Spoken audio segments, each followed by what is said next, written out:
I'm excited to speak to you today about how to land the job that you're looking for after you finish school. So applying for jobs, interviewing, all of those things can be not just challenging, sometimes it's intimidating and you don't quite know what to do or what questions to ask and things like that. And so I'm going to help just guide you along a little bit. I've been in recruiting a long time. And so anytime I get a chance to talk to students or help people earlier in their career, that's something that I love to do. And I'm excited to do that representing Bremer Bank today. So first of all, I was just going to go over a little bit about myself. Again, she introduced me. I'm Cheryl Sully. I work with Bremer Bank. I have been recruiting for probably about 15 years now. Some of my specialties have included the financial industry, the medical industry, and technology, kind of headhunting type recruiting. And I work specifically sourcing passive talent. So that means trying to find people that are not necessarily looking for jobs and bring them to the company that I'm working for. And we'll talk a little bit more about that later in the presentation. And, the reason that I'm speaking with you today, one of the reasons that I do my job is because I'm really passionate about people, diversity, and individuality on teams. I think that everybody has something to bring to the table. Everybody is unique in a different way, and as many different types of ideas that we can have in a group will only bring a stronger community, a stronger team, a stronger place of work. And so that's a little bit about what I do. And now we'll dive right into the first section. Today, I'm going to cover resume tips, specifically interview preparation, interviewing, and also a little bit about building a LinkedIn profile. And then I'm going to leave time for Q&A. But I do encourage everybody, if you have a question about this particular page that I have up or about something that I've said, to please put it in the chat right away so we can talk about it while it's relevant. You don't have to wait until the end to bring up a question in the chat. So first we'll start with resume tips. So one of the first things about resumes is that there's more than one type of resume that you can build. And so if you go online to do one for the first time, you might Google like a format to do a resume, or what should I have on my resume? And there are some guides out there, but the thing that probably is most common is to have a chronological resume or a functional resume. And I'm going to explain the difference between those two things. So a chronological resume basically starts with where you are right now and works backwards. So mine would say, talent acquisition consultant at Bremer Bank, and then it would go backwards from there, all the different jobs that I've held, so that it kind of shows your career progression working backwards. Whereas a functional resume is something sometimes people use maybe right out of college, or maybe if you're trying to move into a different line of business or a different sector of work. Say maybe you've been in sales, but you just got a degree in IT. So you're applying for technical jobs instead. Maybe what's relevant to that employer isn't necessarily the job that you have right now. Maybe what's most relevant to that employer is some of the classes that you've taken. So you might start your resume, instead of having some professional experience on top, you might have your degree in some of the classes that you've taken on top, or you might have a portfolio attached. If you've been doing coding or marketing or something like that, it might look a little bit different than a kind of the traditional resume. But some things that you can include on a resume is, first of all, your contact information. Make sure it's updated and make sure it's appropriate. I would take the time to fill out, basically complete a voicemail instead of just having it kind of be that generic, leave a message. Especially because recruiters will be calling you to schedule interviews, and you'll want a professional sounding voicemail. you'll want a professional summary or a skills section on your resume. And what that looks like, I'm going to toggle back just for a minute to show you that top part, that few sentences on each of these. You can see there's a summary where it's just a sentence or two about that individual. And that sentence or two is designed to basically explain everything that you have below it without going into too much detail. So you can either do kind of a couple sentence summary about yourself and, why you're going to be a good candidate for the job, or you can do bullet points. Bullet points is another thing that you can do on your professional summary. So that's why I listed a skills section. So if you wanted to just have 6 skills at the top, and they're things that relate to you specifically and the job. So if the job is an executive assistant position, then you might have organizational skills on the top, or you might have attention to detail, or you might have, clear communication skills or writing skills. Those are some of the things that you might have on your resume right at the top so that they know that those are skills you have and something that's going to be required for the job.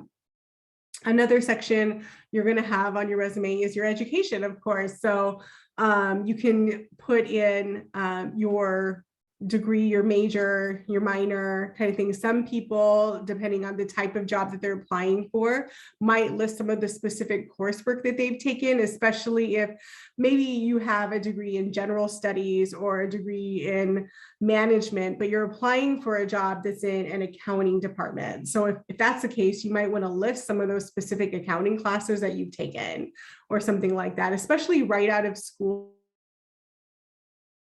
If you wanted to do that would be okay. You'll have enough room on your resume to add those things. And also you can add, specific accomplishments. Some people put their GPA on their resume. It's certainly not required, but if you have a 4.0, why not flaunt it? I would say if you've got it, go ahead and put it on there. Or if you graduated with honors, those types of things. If you're involved in leadership, like clubs or groups on campus, whether it's, like a minority group, or a sports club, or even, theater, any of those types of things where it can display a little bit of leadership about you, that would be okay. If you're like a resident advisor, any of those kinds of things sometimes can draw attention to your ability to stand out. I like to remind people that when you're applying for a job, to kind of pretend that there are 10 other people with your exact same experience applying for that job. And how are you going to stand out amongst those same 10 students that maybe have the same degree, or those same 10 students who maybe have had the same previous job that you have? What are you going to put on there to make yourself stand out? And then the next thing to put on there is, of course, your work experience. And so be specific about the job title that you've held. You don't have to, a lot of people put the job title and then underneath it, they basically put the whole job description, and that's not necessary. What recruiters and hiring managers really want to see is what you particularly accomplished in that job. So let's say you were in sales while you were in college. You had some type of sales job in retail that you were working on the side while you were in school. So instead of basically going through the job description and putting that in there, what you were doing, you can say that you were responsible for this amount of sales per quarter, or if you won a specific award, or if you were ever recognized at work for something, specifically to do with that. Those are the things that you should put underneath in your bullet points. Make sure that you're using bullet points and that you're not writing out full paragraphs and sentences about each job, because you'll lose the engagement of the person that's reading the resume. Hiring managers typically, depending on the job, we could have dozens of resumes to look at. And you want to make sure yours is concise enough that as we look at it, we're getting all the information we need with none of the information that we don't, so that we continue to pay attention and read all the way to the bottom. And then one of the other things to put, I like seeing community involvement or volunteering and those types of things on people's resumes too. So again, it tells something about you that's not necessarily related to the job, but it tells something about your character, your leadership skills, or again, kind of your involvement or engagement in other activities. And so if you're involved in things on campus or you've done volunteering, those kinds of things could be listed on a resume. And I think that that's a plus. And any questions in the chat so far?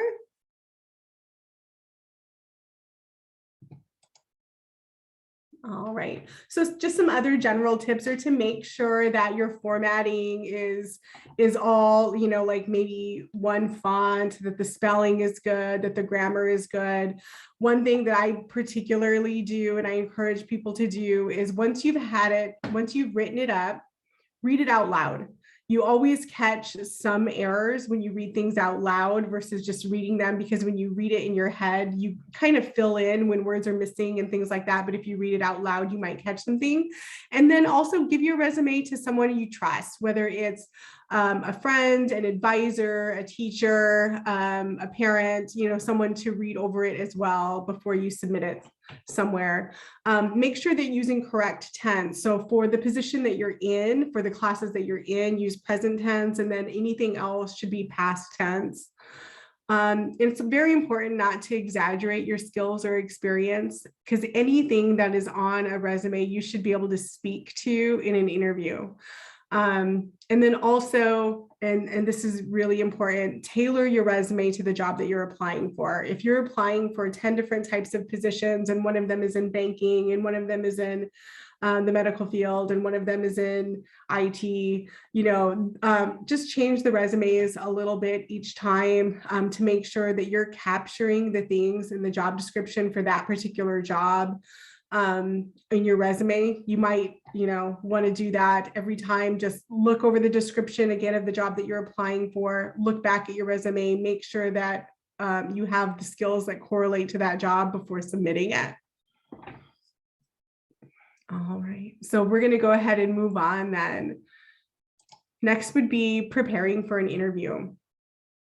So when you're preparing for an interview, and I talked about this just briefly just now, you should align your qualifications with the job description.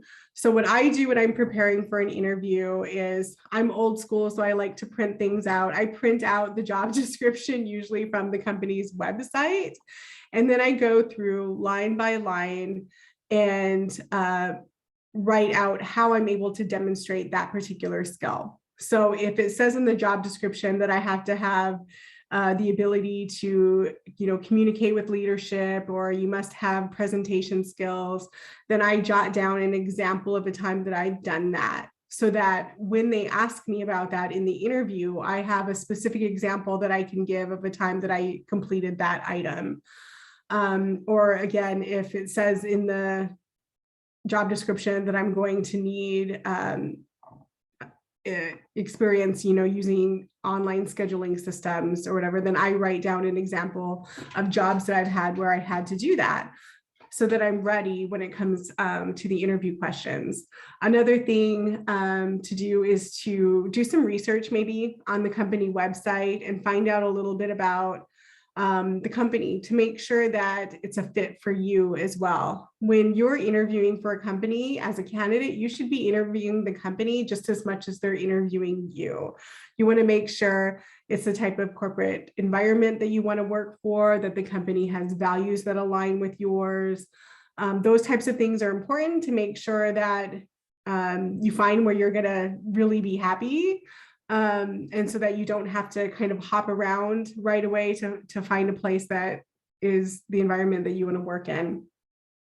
If it's going to be a remote interview, you should prepare a space ahead of time. Make sure you have a space that's maybe quiet. It isn't going to be distracting, especially if you're going to be on camera. A lot of interviews these days, some of them are going back to in person now that a lot of things have, reopened post-COVID, but a lot of interviews are still taking place remotely and using Zoom or using Teams, particularly. And so if you're, in a dorm or you have roommates, that kind of thing, maybe just let them know, hey, I have this interview going on from 3 o'clock to 4 o'clock. Maybe if you could stay out of the room or put a sign on the door or something so that you don't get interrupted or distracted. So there's nothing going on in the background that would make you seem unprofessional or unprepared.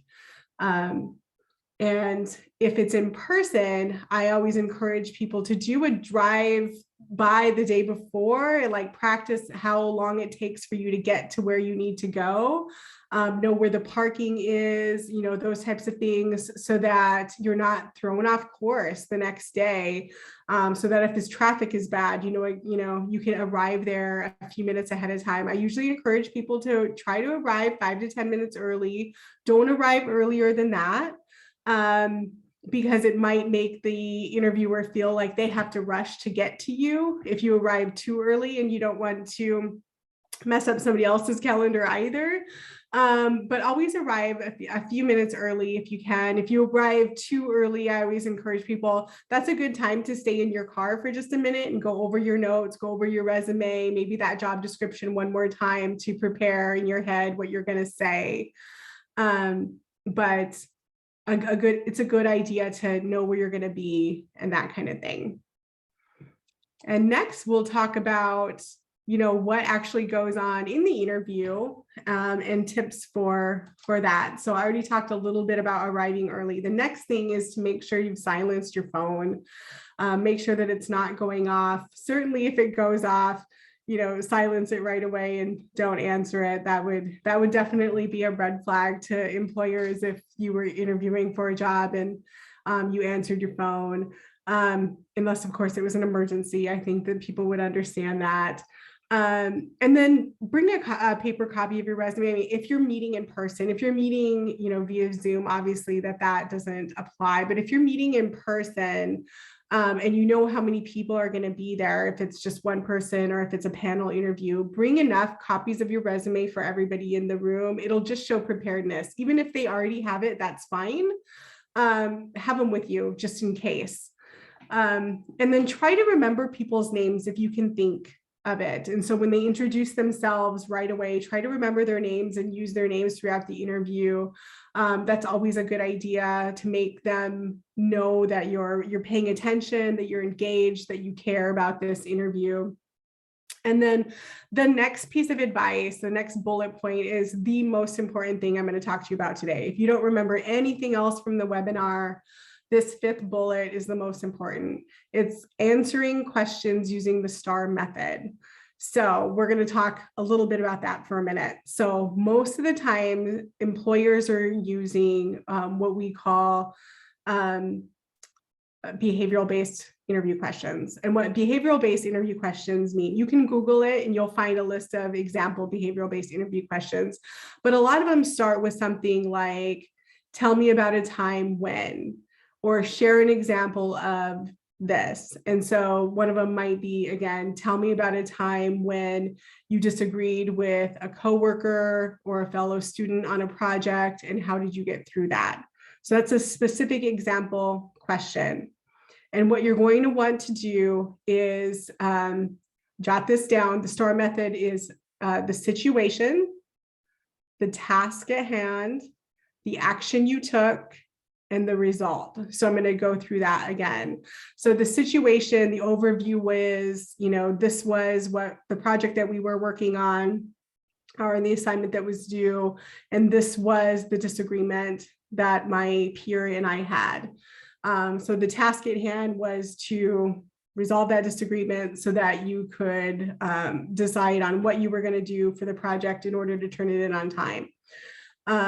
So describe that. And then the action that you took was, what did you do? Did you sit down with that peer and say, tell me what you're thinking, describe it to me so that I understand. And then you described what you were thinking, and the two of you came to some type of resolve. How did that happen? Did it happen via email? Did you talk to him? Did you initiate it? Did they initiate it? All of those details are important. And then the R stands for results. So what happened in the end? You were able to get past it. You ended up actually, once you listened to your peer, going with their idea instead of your own for some reason. you turned in the work and you ended up getting a B. That is the result of that particular situation, but you should be able to describe it from start to finish. And that's what employers are going to be looking for. The biggest error or mistake that I see people making, and this is not just students, but people that have been in the work industry for a long time, is they get asked a behavioral-based question, and then instead of answering it with something that they've done, they answer it with what they would do or what they think they would do in that situation. They would say, well, usually when that happens, I just talk to my coworker and then I try to listen and we work it out. And that's a very vague general answer, and it doesn't actually tell me what they did when that happened. And the reason that employers are listening for that specific example is because it's predictive. And so past behavior predicts future behavior, and that's why they want you to tell about a specific thing. So try to do that. Another tip that I have for when you go to an interview is to treat everybody with respect. When the receptionist might check you in and tell you that, it's going to be a few minutes before so-and-so can get you, make sure that you thank them and that you're polite, that kind of thing. You would be surprised to know that lots of hiring managers and recruiters actually check in with whoever's at the front desk and say, how was this candidate while they were waiting? Were they polite to you? Those kinds of things.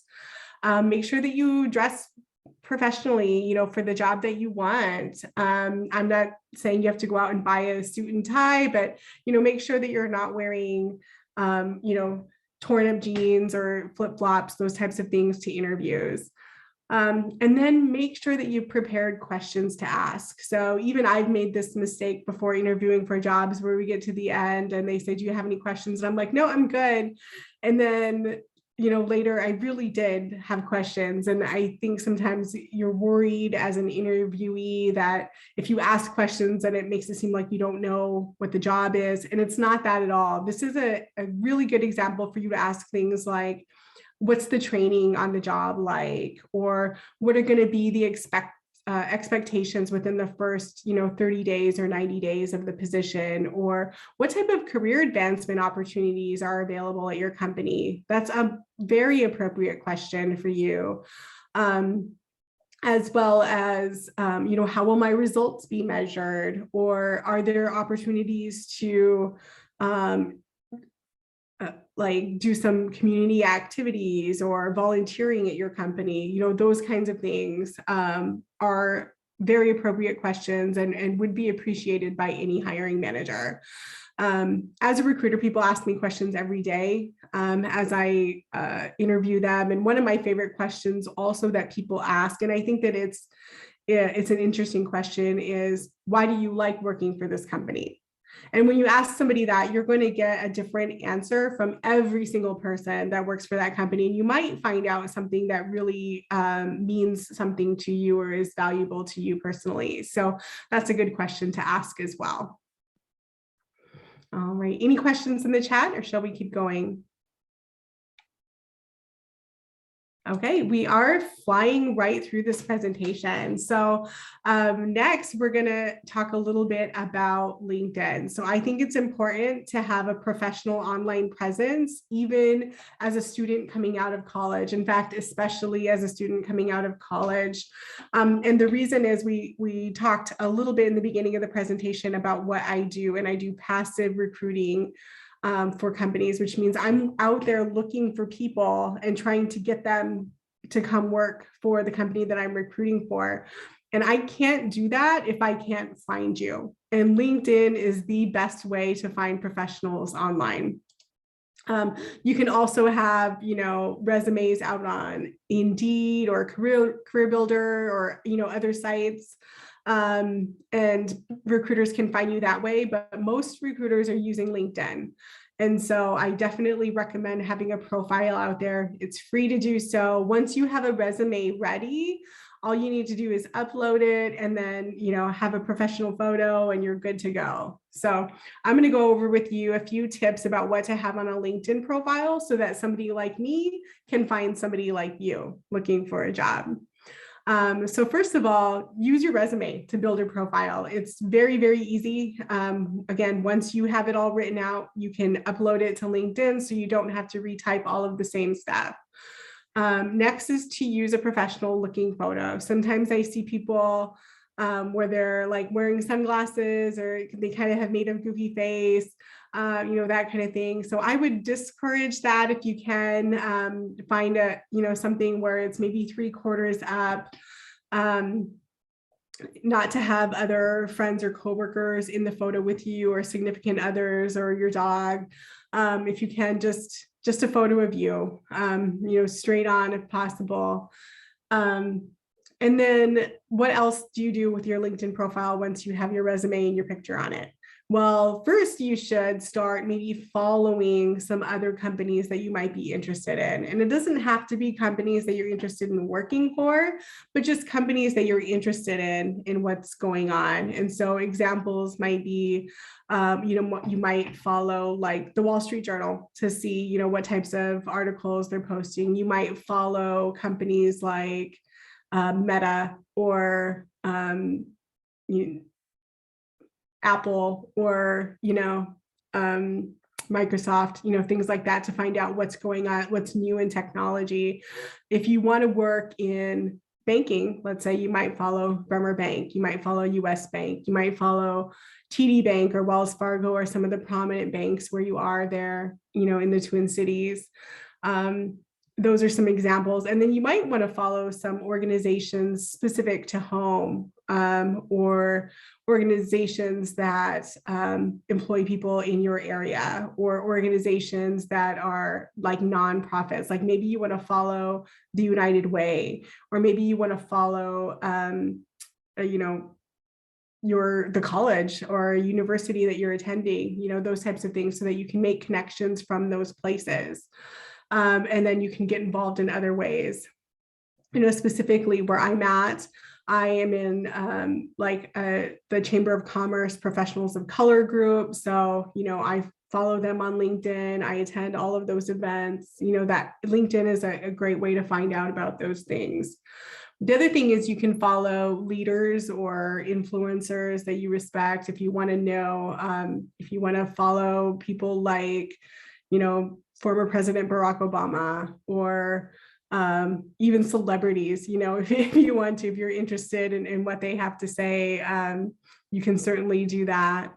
And then join groups. So find people that you can network with. So there's groups for everyone. There's groups for women in technology. There's groups for, underrepresented groups. There's groups, again, for local organizations, again, so you can find people. Maybe you can network with people. I know with our chamber group, we do a lot of, a coffee in the morning once a month at one of our local coffee shops. We go there, we meet each other, that kind of thing, or sometimes even a happy hour. And those events are on our LinkedIn group. And then you can engage with others and share professional content. So once you start building your network, you'll send out, you should send out LinkedIn invites to your fellow students, to anyone that you know from your jobs that you've had while you're in school, to, even your parents' contacts and friends, and your professors and advisors at school. All of those are people that's kind of your core network as a student, and then you just build it out from there. And as you meet people, add them on LinkedIn. And then it's important to engage in their posts and post your own ideas, and share content and comment on people's content. You would be surprised. I have had people who didn't know me but were contacts of contacts that saw a post that I had and then ended up connecting with me, or ended up contacting me about a job at Bremer Bank, only because they saw a post that I had that was completely unrelated to the job. And so it's a great way, again, for people to network. And those are all of my tips on having a LinkedIn profile so you can get noticed by a recruiter. And lastly, we have some time now for Q&A. So I would love to hear any questions or any comments that people have. Feel free to leave your questions in the chat or the Q&A box, and we will do our best to answer them.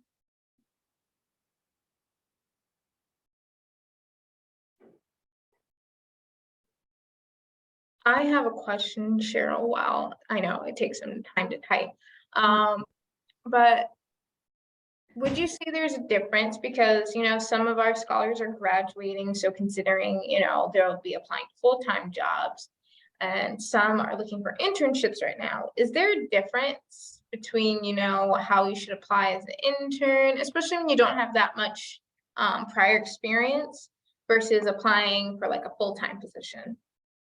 I think that's a great question. And one of the ways you can set yourself apart on that is you can add just a quick objective on the top of your resume to let them know that you're looking for a summer internship rather than a full-time opportunity. And a lot of companies are going to be posting their internship positions probably between February and April. Most of those jobs will be posted at most companies. And so you'll want to keep an eye on that. And then again, because if you don't have a lot of work experience, how can you set yourself apart when you're applying for an internship?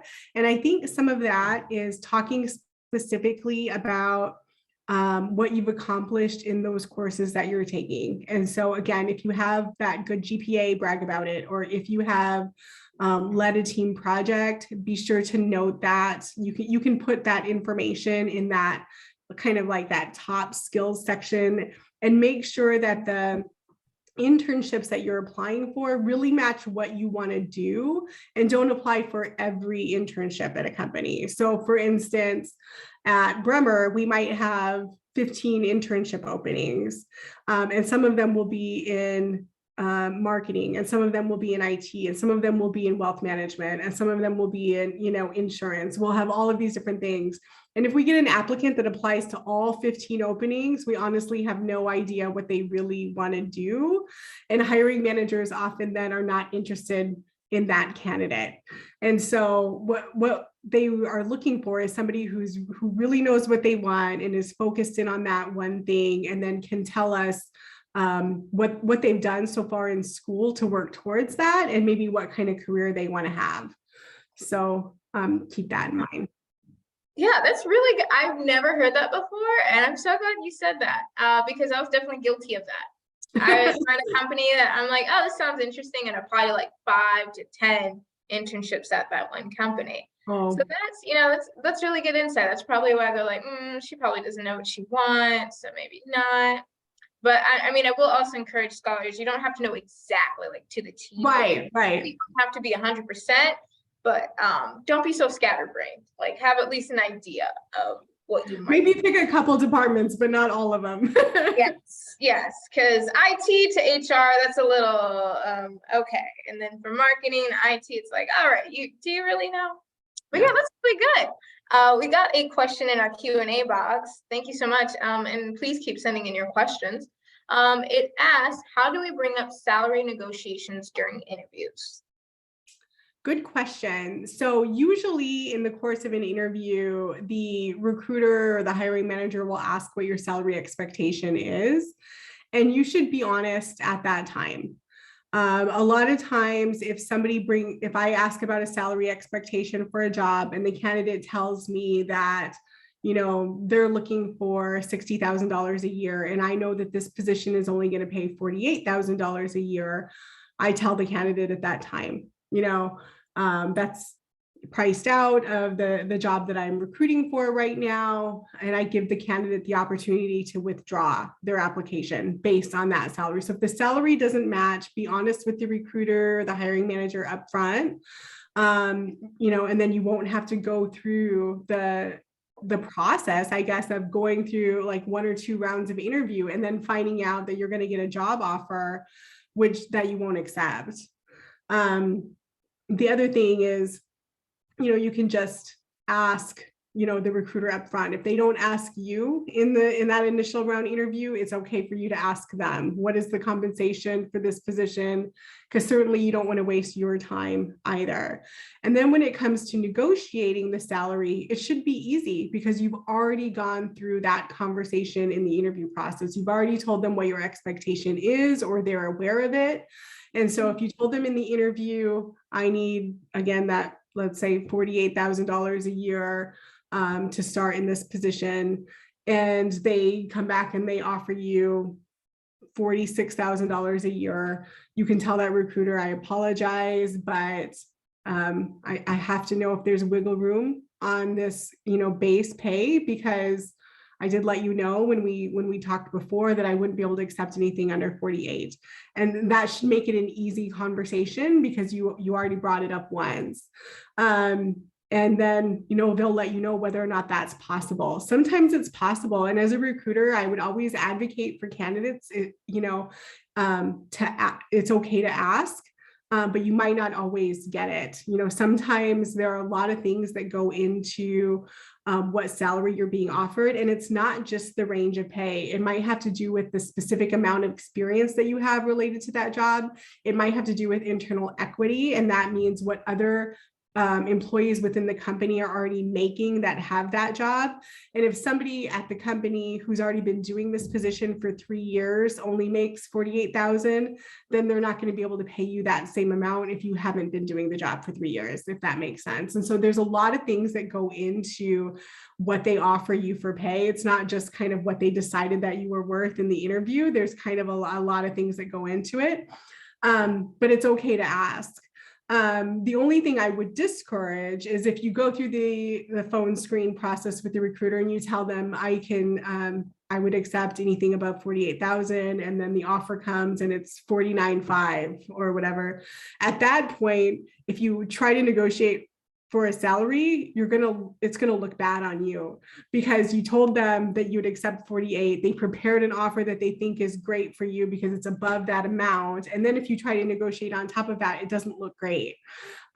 So I would just be honest and upfront in the interview process, and then you won't have to negotiate so much on the back end.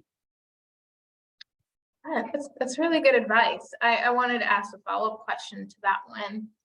Because it's, full-time roles. Would you say there's a lot of wiggle room with internship positions and trying to negotiate an internship?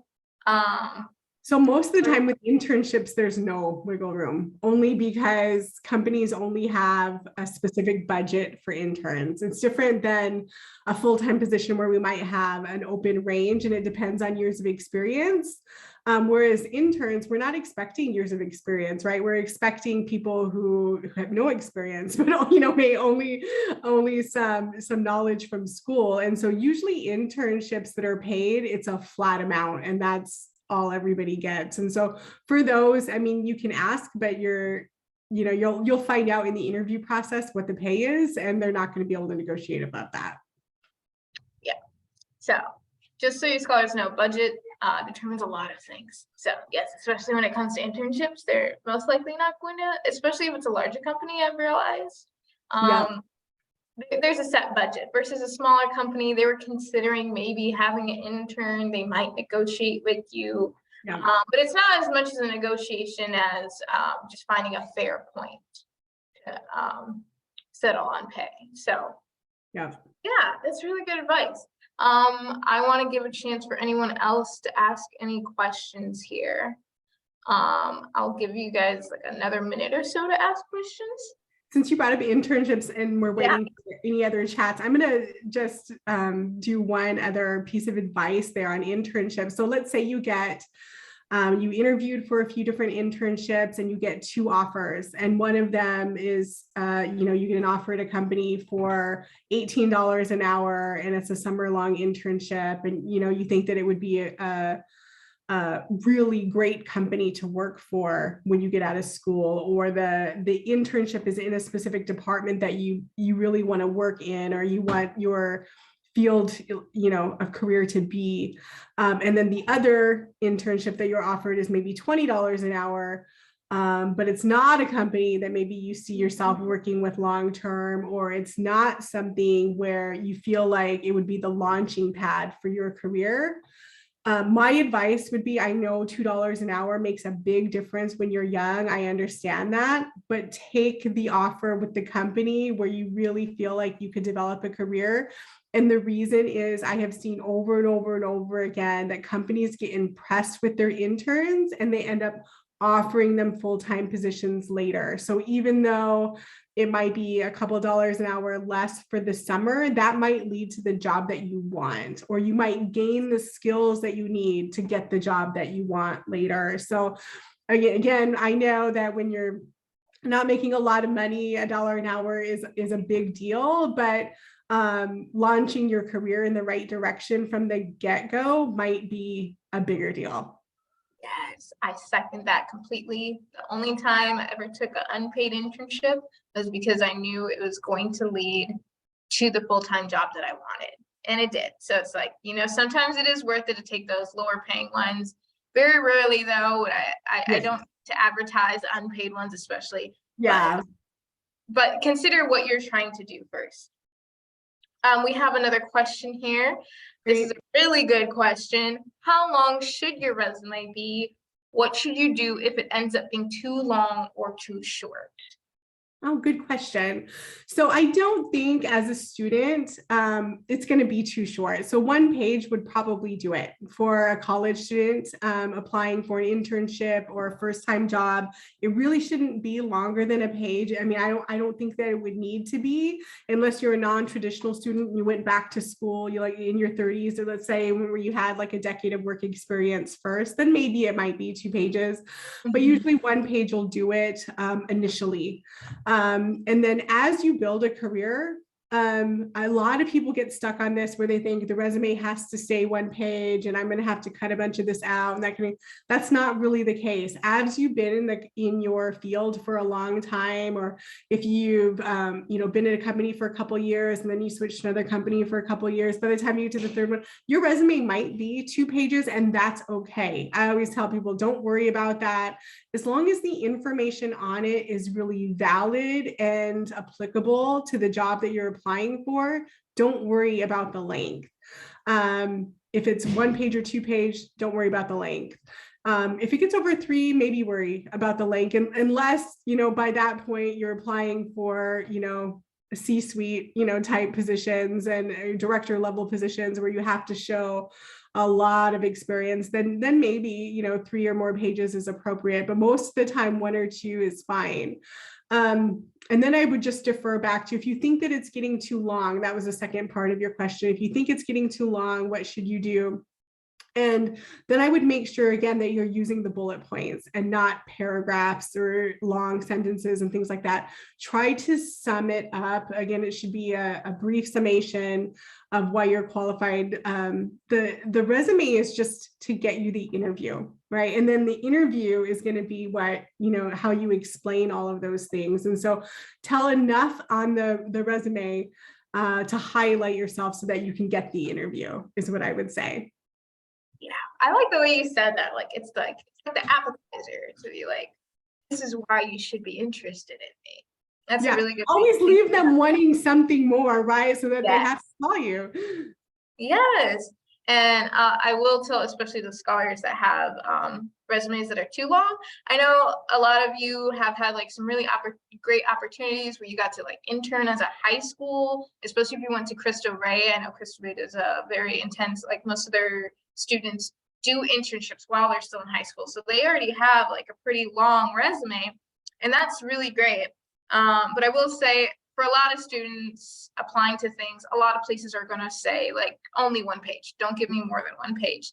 The best advice I ever got was to have a master resume with everything I've done on it. Like it was like 3 to 4 pages long, like every volunteer experience, everything. And then for the thing I'm applying to, I create a second copy and then just remove the things that aren't relevant. And then I submit that 1 page version.